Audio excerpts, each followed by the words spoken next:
మంచిది ప్రియులారా, మిమ్మల్ని అందరినీ వాక్య ధ్యానానికి ఆహ్వానిస్తున్నాను. పరిశుద్ధ బైబిల్ గ్రంథము నుండి ఈనాటి మన ధ్యాన భాగంగా పరమగీత గ్రంథము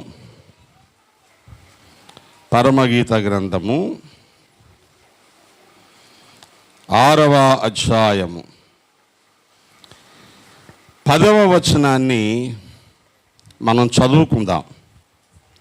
సంధ్యారాగము చూపట్టుచు చంద్రబింబమంతా అందము గలదై, సూర్యుని అంత స్వచ్ఛమును కలలను గలదై, యుహిత సైన్య సమభీకర రూపిణియగు ఈమె ఎవరు? దేవునికి స్తోత్రం. చిన్న మాట ప్రార్థన చేద్దాము. పరిశుద్ధ తండ్రి, వందనాలయ్యా, నీ సన్నిధిలో ఉన్నాము. ఆరాధించుకోవడానికి అవకాశం ఇచ్చావు. ఎందరో ఈరోజు శ్రమలో, దుఃఖంలో, కన్నీళ్ళలో, బాధల్లో, బలహీనతల్లో ఉన్నారు. వారికంటే మేము గొప్పవారమని కాదు తండ్రి, నువ్వు కనికరం చూపావు కాబట్టి వారమంతా కష్టాల్లో, బాధల్లో, బలహీనతల్లో, అనారోగ్యాల్లో కాపాడి మమ్మల్ని, మా బిడ్డల్ని, మాకున్న దానిని సంరక్షించి సంతోషంగా నీ సన్నిధిలో ఉండే అవకాశం ఇచ్చావు. మా ప్రభువా, ఈ సమయంలో నీ మాటలు మేము జ్ఞాపకం చేసుకుంటూ ఉండగా నీ మాటలలో ఉన్న జీవాన్ని అర్థం చేసుకొని అందుకు తగ్గట్టుగా బ్రతకడానికి మాకు సహాయం చేయమని యేసు నామమున ప్రార్థిస్తున్నాను తండ్రి, ఆమేన్. అందరూ గట్టిగా చెప్పండి, ఆమేన్. ప్రియులారా, మనం చదువుకునే వాక్యము సంఘమును గూర్చి ప్రభువు మనస్సులో కలిగి ఉన్న ఒక ఖచ్చితమైన ఉద్దేశం. సంఘాన్ని చూసి ఎలా ఉందో చెప్పు అంటే ఆయన ఏం చెప్తాడు అదే ఈ మాట. ఎవరినైనా చూసి వాళ్ళు ఎలా ఉన్నారు అంటే మనం ఏం చెప్తాం? చాలా బాగున్నారనో, ఆ బట్టలు వాళ్ళకి భలేగా ఉన్నాయనో, చూడ్డానికి ముచ్చటగా ఉన్నారనో, అసహ్యంగా ఉన్నారనో మనకేమనిపిస్తుంది చెప్తాం కదా. అలాగ ప్రభు సంఘాన్ని చూసి ఎలా ఉందో చెప్పండి అంటే ఇలా చెప్తున్నాడు. సంధ్యారాగము చూపట్టుచు. సంధ్య అంటే ఉదయము, సాయంత్రము, సూర్యుడు వచ్చే టైము, వెళ్ళే టైంని సంధ్య అంటారు. ఉదయకాల సంధ్య, సాయంకాల సంధ్య అని అర్థం. ఉదయం సాయంత్రం కూడా సూర్యుడు వచ్చేటప్పుడు, సూర్యుడు వెళ్ళేటప్పుడు లోకం ఎంతో బాగుంటుంది. ఉదయాన్నైతే పక్షుల కిలకిలా రావాలు, పశువుల ఉరుకులు పరుగులు, పొలాల్లోనికి వెళ్ళేవాళ్ళు, ఉద్యోగాలకు వెళ్ళేవాళ్ళు, సాయంత్రం అయ్యేసరికి మళ్ళీ అలసిపోయి ఇళ్ళకి చేరేవాళ్ళు. పశువులు ఇంటికి వచ్చే సమయం పల్లెటూళ్ళలో బాగుంటుంది. గోధువులు వేళ అంటారు. పశువులు ఇంటికి వచ్చే సమయం, పొలాల్లోంచి ఇంటికి వచ్చే సమయం, అది ఎంత ముచ్చటగా ఉందో. సంఘాన్ని చూస్తే అంతే ముచ్చటగా అనిపిస్తుంది ఆయనకి. ఇంకెలా ఉంది? సంధ్యారాగం ఒకటేనా? ఇంకెలా ఉందండి? చంద్రబింబం అంత అందంగా ఉంది. చందమామను చూసి అసహ్యపడేవాడు ఎవడన్నా ఉన్నాడా? కార్తీక మాసంలో పౌర్ణమి వస్తే, కార్తీక పూర్ణమి పాటలు పాడుకుంటాం కదా, వస్తాడు నారాజు ఈరోజు కార్తీక పౌర్ణమి వేళలో, ఏదో పాట ఉంది కదా పూర్వం సినిమాల్లో. అంటే కార్తీక పౌర్ణమి అంత ముచ్చటగా ఉంటుంది, ఆ వెన్నెల అంత ముచ్చటగా ఉంటుంది. చందమామను చూస్తే చందమామ రావే, జాబిల్లి రావే. ఇప్పుడు ఎవరైనా పాడుతున్నారు అలాగా, సెల్ ఫోన్ చేతికిచ్చి ఆ సెల్ ఫోన్ చూసుకుంటూ నోరు జాపు, నోట్లో పెట్టేస్తావు, నువ్వు మింగే అని చెప్పి గుట్టుకుని నోట్లో పెట్టేస్తున్నారు సెల్ ఫోన్ చూపించి. అప్పుడు చందమామను చూపించి చందమామ రావే, జాబిల్లి రావే అనే పాటలు పాడి చంకనెత్తుకొని అమ్మ బిడ్డలు తిప్పుతూ ఉండేది కనుక అమ్మ మీద బిడ్డలకు ప్రేమ ఉండేది.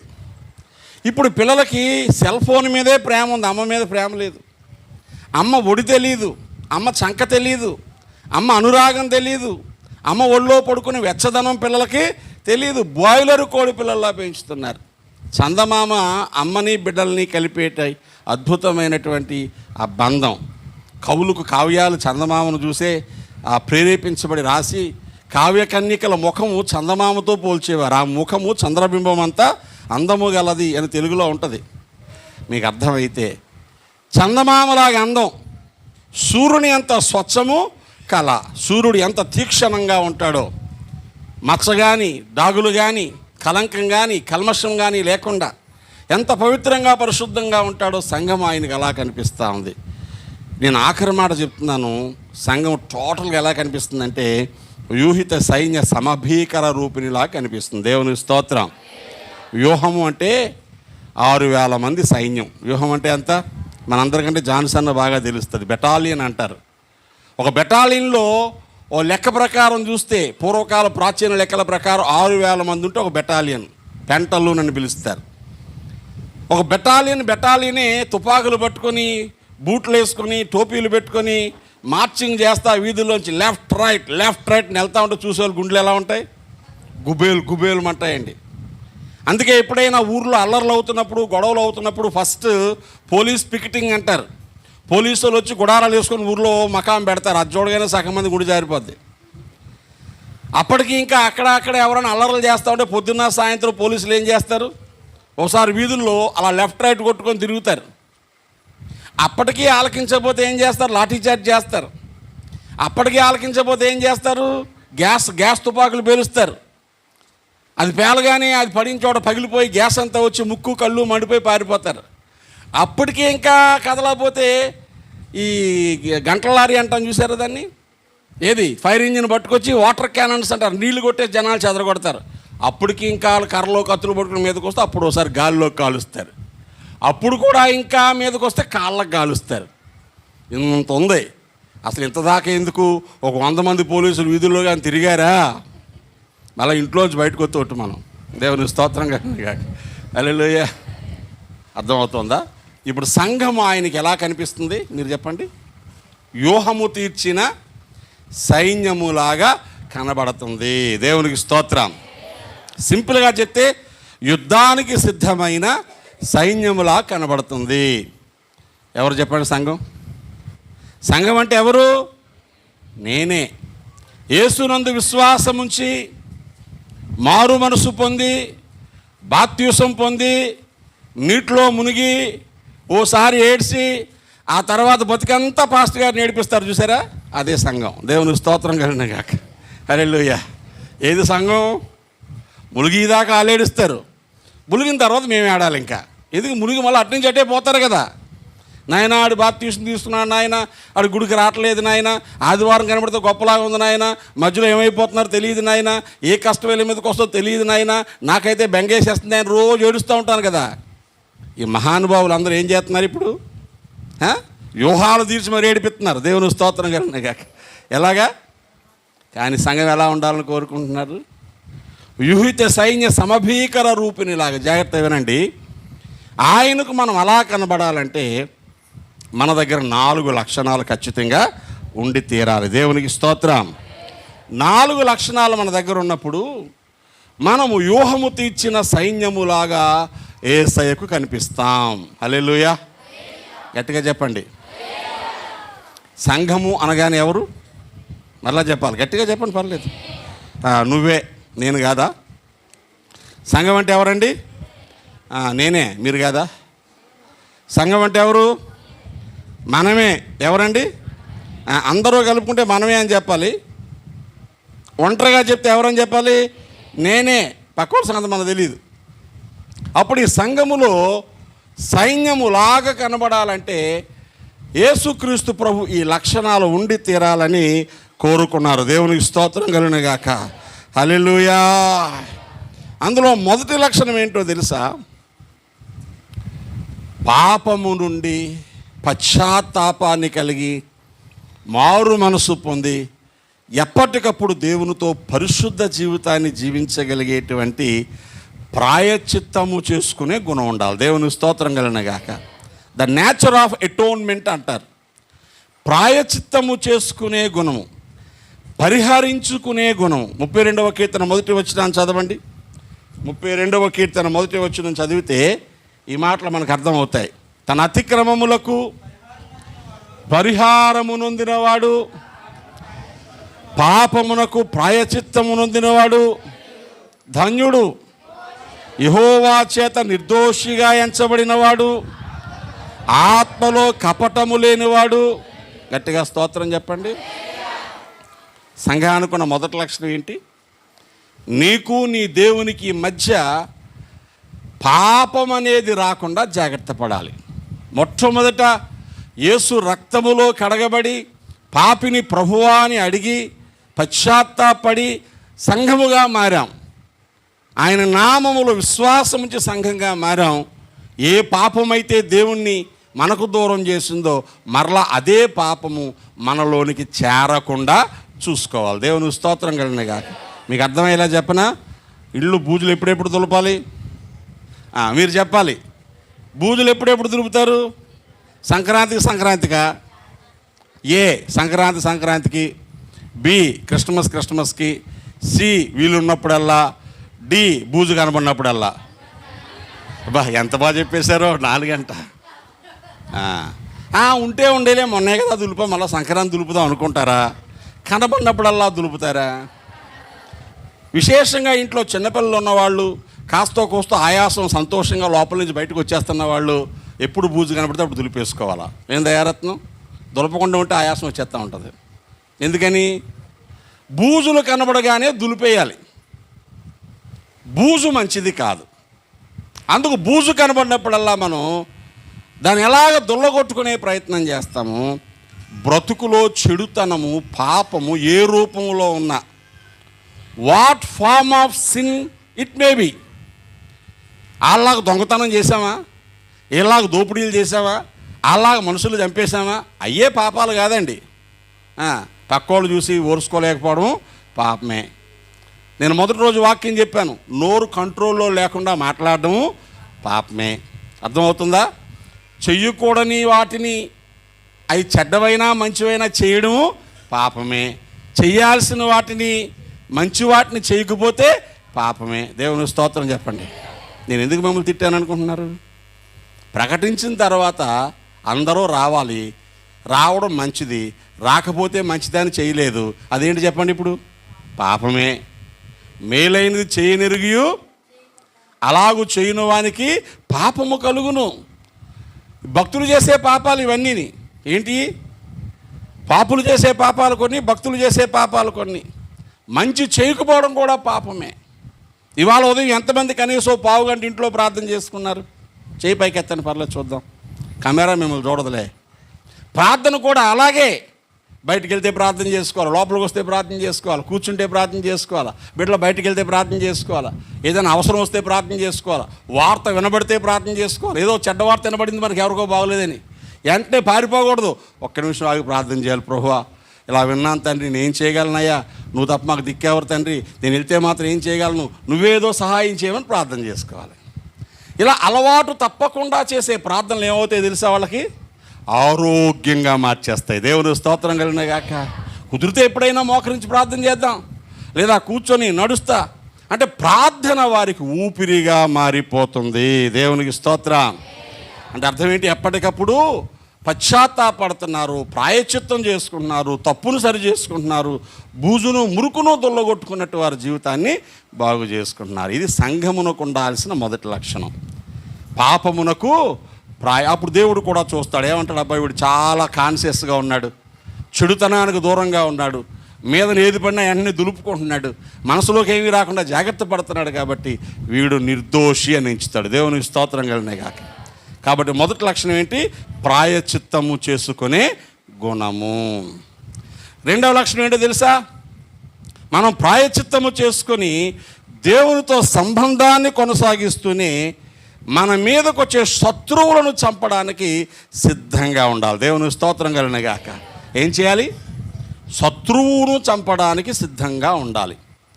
జాగ్రత్త వినండి. ఎవరు మన శత్రువు? ఎవరు? సాతాను, పెద్ద శత్రువు. తర్వాత శత్రువు ఎవరు? లోకము. తర్వాత శత్రువు ఎవరు? శరీరం. ఎంతమంది శత్రువులు మనకి? 3. కింద నుంచి రావాలా. ఫస్ట్ శత్రువు శరీరం. శరీరమును చంపడానికి అంటే పక్క వాళ్ళు పేక్కోసేసి తాడేసేసి, ఇది కాదు శరీరాన్ని చంపడం అంటే. శరీరానికి కొన్ని ఆశలు ఉన్నాయి. శరీరానికి ఏమున్నాయి? ఏమిటా శరీరాశలు? గలతీ పత్రిక 5వ అధ్యాయము 19వ వచనం చదవండి. అవన్నీ మీకు అర్థమైనా కాకపోయినా అందులో 1-2 విషయాలను మీకు తెలిస్తే వాటిని ఎలా గెలవాలో ప్రయత్నం చేయడమే ఇదిగో దేవుని కొరకు సిద్ధపడే సంఘమని మనం గుర్తు చేసుకోవచ్చు. శరీర కార్యములు స్పష్టమై ఉన్నవి. చూడండి, శరీర కార్యములు స్పష్టమై ఉన్నవి అనగా శరీరము అనే గుణము వయసుతో సంబంధం లేదు, ఆడామగా సంబంధం లేదు, చిన్న పెద్ద సంబంధం లేదు. ఏమిటయ్యా అంటే జారత్వము. ఏంటండి? చూసారా, పెళ్ళి కాకుండానే తప్పుడు పనులు చేయడానికి కొంతమంది మనసు చాలా తొందరపడిపోయే కాలంలో మనం ఉన్నాం. దాని పేరు జారత్వం. లోకంలో ఎక్కడ చూసిన ఇలాంటి పరిస్థితులు కనిపిస్తున్నాయి. అలాంటి ఆలోచన కానీ చూపు కానీ ఏ రూపంలో మనసులోకి వస్తున్నా దాన్ని వెంటనే అక్కడే ఆపడానికి అలవాటు పడాలి. చిన్నప్పుడు సినిమాలు చూసేటప్పుడు తల్లిదండ్రులు పిల్లలు సినిమాకి తీసుకెళ్తే హీరోయిన్లా పట్టుకుంటే పిల్లోడు కళ్ళు మూసేవారు. అంటే హీరోయిన్ పట్టుకోవడం కూడా వాళ్ళు చూడకూడదని. ఇప్పుడు హీరోయిన్ ఇంత గుడ్డ వేసుకుంటుంది. ఇంత గుడ్డ వేసుకొని ఒళ్ళంతా కనబడేలాగా దాని చుట్టూ ఒక 30 మంది ఉంటారు. వాళ్ళు గెంతుతూ ఉంటే అమ్మో పక్క పిల్లో పక్క కూర్చొని హిహిహి అని చూస్తున్నారు. మీరు చెప్పండి, ఇప్పుడు ఎక్కడి నుంచి ఎక్కడికి వచ్చింది పాపము? ఎక్కడి నుంచి ఎక్కడికి వచ్చింది? ఎక్కడి నుంచో నట్టింట్లోకి వచ్చేసింది. అది తప్పులాగా అనిపించలేదు. ఒంటి నిండా బట్టలు కప్పుకున్నప్పుడు మర్యాదగా చూసేవారు. బట్టలు విప్పుకున్నాక మర్యాదగానే చూస్తున్నారు. కానీ ఆ మర్యాద వేరే. మీకు అర్థమవుతుందా? దానివల్ల చెడ్డ తలంపులు మనసులోకి వస్తున్నాయి. దానివల్ల పిల్లలు పాడైపోతున్నారు, పెద్దవాళ్ళు పాడైపోతున్నారు. సినిమా హీరోయిన్ చూసి ఇంటికి రాగానే పిల్లం అలా కనబడదు. ఇంట్లో భార్య సినిమా హీరోయిన్లాగా ఎందుకు కనబడుతుందండి? అక్కడ మొదలెడతాడు, దరిద్ర మొహం వేసుకొని తిరుగుతున్నావు, పనికి మాల మొహం వేసుకొని తిరుగుతున్నావు. మరి సినిమా హీరోయిన్ చేసుకోపోయావు, వెళ్ళి గుమ్మం దాకా రానవదే వచ్చిన చిక్కు. అంటే భార్య భర్తల మధ్య ఏమొచ్చేస్తుంది? ఇప్పుడు ఈ జారత్వపు గుణాలు, చెడ్డ లక్షణాలు ఎక్కడైతే వస్తున్నాయో దాన్ని వెంటనే ఏం చేయాలి, దేంతో చంపాలో చెప్తాను నేను. ఆ తర్వాత వరుసగా మీరు చూస్తే అపవిత్రత, కాముకత్వము, విగ్రహారాధన, అభిచారము, ద్వేషము, కలహము, మత్సరము, క్రోధము, ఏమండి, కక్షలు, భేదములు, విమతములు, అసూయలు, మత్తతులు, అల్లరితో కూడిన ఆటపాటలు 15 లక్షణాలు ఉన్నాయి. మీరు లెక్కెట్టుకొని చూడండి. ఇవన్నీ చెప్పడానికి సమయం కాదు, కానీ టోటల్గా మీకు ఏమర్థమైనా ఇవన్నీ శరీర కార్యాలు. ఈ శరీరం కోరుకునేది ఏంటి? వాళ్ళతో మేము మాట్లాడమండి. మాట్లాడితే ముత్యాలు ఏం రాలిపోతాయా? మాట్లాడడం అంతే. దీని పేరేంటండి? అసూయ. మాట్లాడబోని కారణం ఏంటి? వాళ్ళ మీద మంచి మనసు లేకపోవడం. శరీర కార్యం. ఎంత ప్రార్థన చేస్తే మాత్రం ఏమి లాభం? అందుకే మీరు గమనించండి, ప్రార్థన చేసే పిల్లలు ఎవరైనా మనతో మాట్లాడకపోయినా మనమే మాట్లాడేయాలి. దేవుని స్తోత్రం కలిగిన గాక. ఆ దరిద్రం వాళ్ళ దగ్గరే ఉండిపోదు, మనమే పలకరించేద్దాం. స్తోత్రం కలిగిన గాక. మా శత్రువులు ఎవరో లేరు, మాకు అందరూ కావాలి. నువ్వు మాట్లాడకపోయినా మాట్లాడతాను, నువ్వు పలకరించకపోయినా పలకరిస్తాను, నువ్వు తిడతా ఉన్నా పలకరిస్తాను. ఎందుకంటే నాకు నా దేవుడు దూరం అవడం నాకు ఇష్టం లేదు, శరీరంలో ఓడిపోవడం నాకు ఇష్టం లేదు. నేను గెలవాలనుకుంటున్నాను. గెలవడానికి ఇప్పుడు ఏం కావాలి తెలుసా? ప్రేమ కావాలి. దేవుని స్తోత్రం కలిగిన గాక. హల్లెలూయా. గెలవడానికి ఏం కావాలి? ప్రేమ కావాలండి. ప్రేమిస్తే ఓర్చుకుంటాం, ప్రేమిస్తే సహిస్తాం, ప్రేమిస్తే తప్పులా కనబడదు, ప్రేమిస్తే చెడ్డోళ్ళు మంచోళ్ళ కనిపిస్తూ ఉంటారు. దేవుని స్తోత్రం కలిగిన గాక.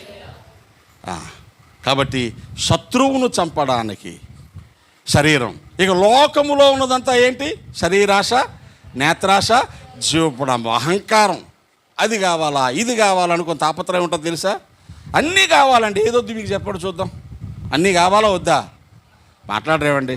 మీకు తెలుసా, కళ్ళు వెళ్ళిన చోటకి మనసు వెళ్ళకూడదు, మనసు వెళ్ళిన చోటకి మనిషి వెళ్ళకూడదు, మనిషి వెళ్ళిన చోటకి పరస వెళ్ళకూడదు. దేవుని స్తోత్రం చెప్పండి.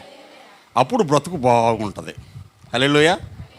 ఏంటి చెప్పండి? ఇప్పుడు చూసినవన్నీ కావాలనుకోకూడదు, కావాలనుకున్నవన్నీ తెచ్చేసుకుందామని పరిగెత్తకూడదు.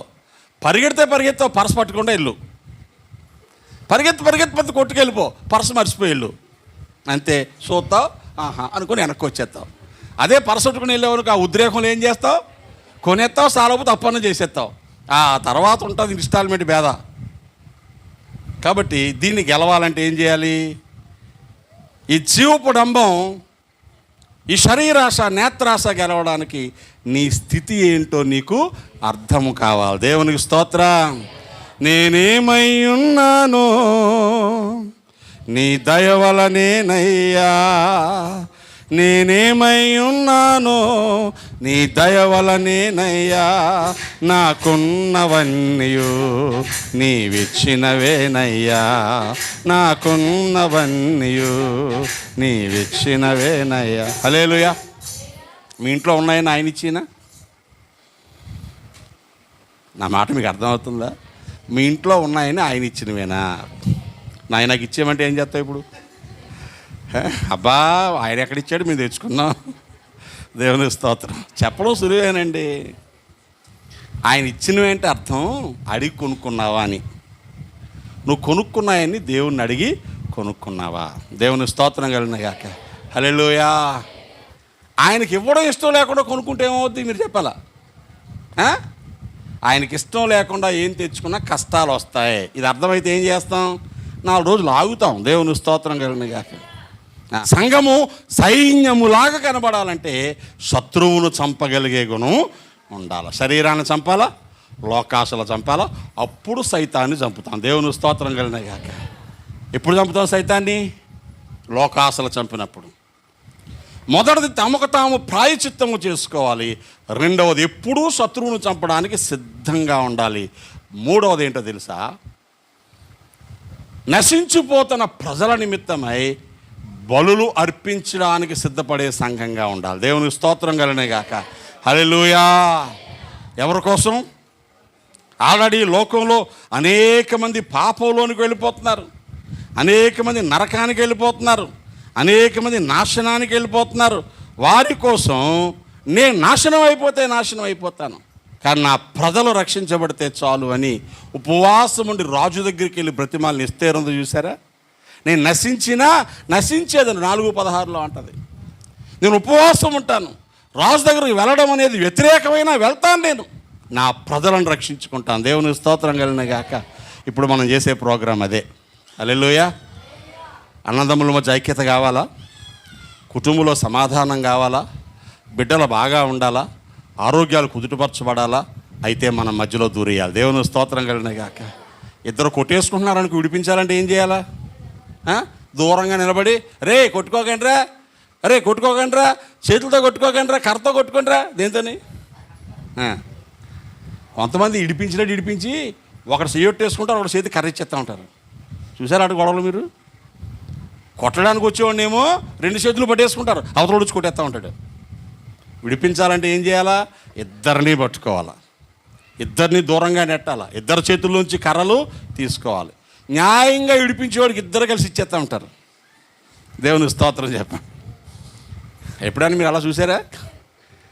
భర్తాభార్యలు కొట్టుకుని మధ్యకెళ్ళాలని తెలుస్తుంది మీకు. భార్యాభర్తల మధ్య మనస్పర్ధలు ఎలా పోతాయి? నేనేమన్నానంటే మీరిద్దరూ కలిసి 3 రోజులు ఒకరితో మాట్లాడుకోకండి, 3 రోజులు అన్నం వండుకోకండి. మీ పిల్లలకు నేను అన్నం పెడతాను, 3 రోజులు ఉపవాసం ఉండి ప్రార్థన చేయండి, మీలోని దయ్యం పోద్ది. అది నచ్చలేదు వాళ్ళకి. కొట్టేసుకుంటారు, సాయంకాలం హోటల్లో పోయి తెచ్చుకొని తినేస్తారు. కొట్టేసుకుంటారు, తిట్టేసుకుంటారు, మాట్లాడుకోరు. ఏమండి? ఇద్దరు కలిసి పిల్లలు కొట్టేస్తూ ఉంటారు. ఆ పిల్లలేమో తాతయ్య మా అమ్మని చూస్తే భయం వేస్తుంది, మా నాన్నని చూస్తే భయం వేస్తుంది వాళ్ళు అంటారు. ఇలాంటి వాళ్ళు ఎప్పటికి మారుతారు అంటే ఎప్పటికీ మారదండి. మనం ఏం చేయాలి? ఇప్పుడు వాళ్ళిద్దరి మధ్యలో దూరేయాలి. దేవుని స్తోత్రం. వాళ్ళు చెడ్డోళ్ళన్నా, మనకు నిందొచ్చినా, మనకి నష్టం వచ్చినా, కష్టం వచ్చినా, ఇప్పుడు సంఘము నిజముగా దేవునికి ఇష్టంగా ఉండాలంటే ఏం చేయాలి? సమస్యల మధ్యలోనికి దూరాలి. అంటే ఈ ఇంట్లో గొడవ అవుతుందో చూసుకొని మధ్య బొమ్మని చెప్పట్లేదు నేను.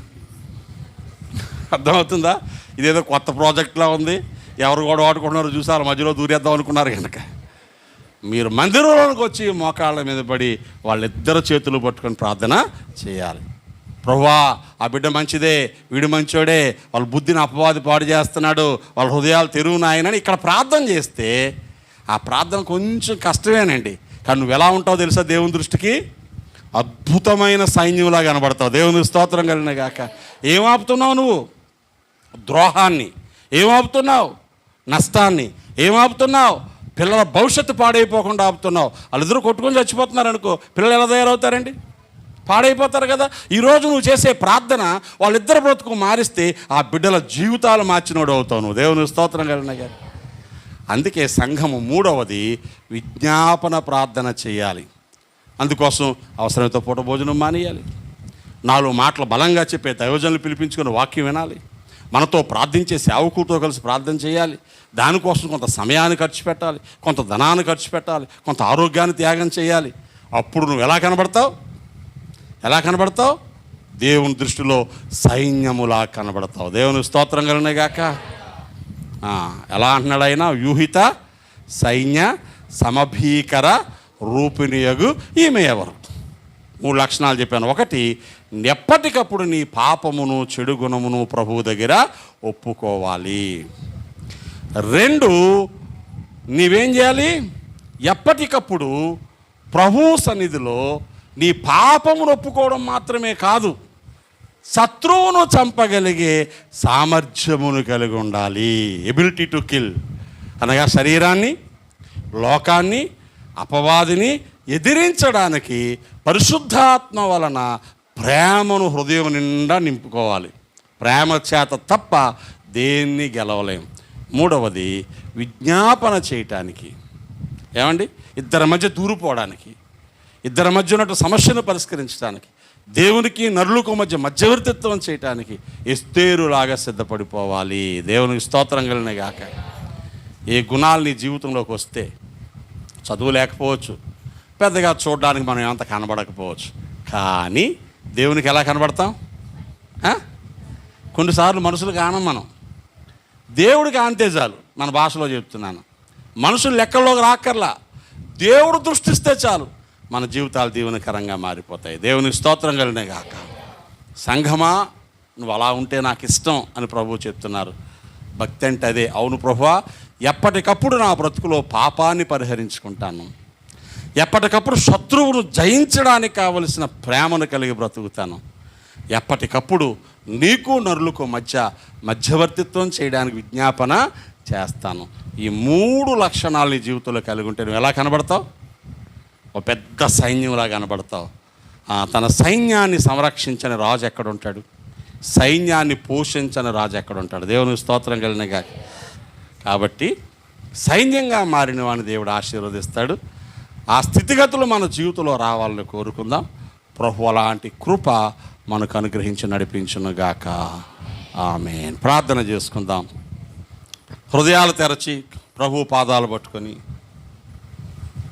దేవా నన్ను కనికరించి ఈరోజు నాకు ఈ మంచి స్థితి ఇచ్చావు, నీకు ఇష్టంగా బ్రతకడానికి సహాయం చేయండి, వ్యూహము తీర్చిన సైన్యములాగా మారడానికి సహాయం చేయండి, సిద్ధపాటు కలిగి బ్రతకడానికి సహాయం చేయండి, పాపాన్ని చెడుతనాన్ని పరిహరించుకోవడానికి సహాయం చేయండి, శత్రువులను గెలవడానికి జయించడానికి కావలసిన కృప అనుగ్రహించండి నాయనా. ప్రజల కోసం విజ్ఞాపన చేసే మనసు అనుగ్రహించండి.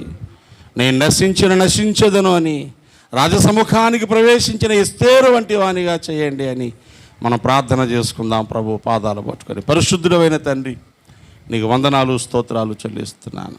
దయగల నీ పాదాల చెంత ఈ ఆరాధన సమయంలో మాతో మాట్లాడి, మేము తండ్రి నీ దృష్టికి వ్యూహము తీర్చిన సైన్యములా కనబడాలని కోరుకుంటున్నావు. సైన్యం వంటి భీకర రూపము, సైన్యం వంటి జయ జీవితము మేము కలిగి ఉండాలని కృప చూపించండి. మేము బలహీనులం ప్రభువా, మా ఆలోచనలు, మా మాటలు, మా క్రియలు సరైనవి కావు.